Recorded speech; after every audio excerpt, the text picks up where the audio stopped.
Like, outside our solar system far. What is an exoplanet? An exoplanet is a planet outside our solar system. As of March 2020, we've discovered over 4,000 different ones. So, it sounds like we have some options for our interplanetary house hunt, but we do have a must on our list that could make or break the deal. Whichever exoplanet we settle on must be located in something called a habitable zone.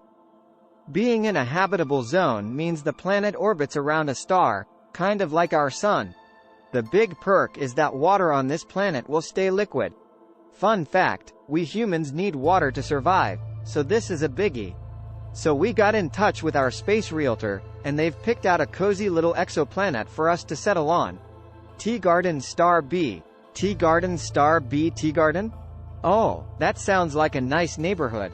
To sweeten the deal, this exoplanet is only 12.5 light-years from Earth, which means it's one of the closest exoplanets we've found so far.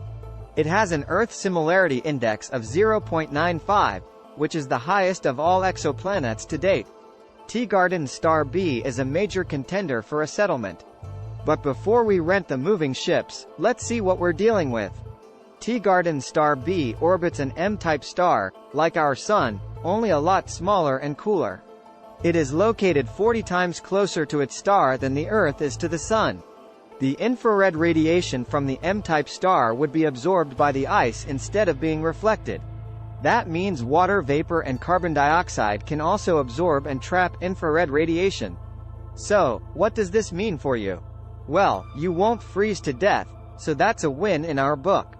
It takes the exoplanet just under 5 days to complete one orbit of its star. That's something we'll have to get used to, as it takes Earth 365 days to orbit the Sun. Time flies, right? Okay, it sounds good, but what's the catch? I feel like our space realtor didn't tell us something. Is it haunted? Well, it's worse.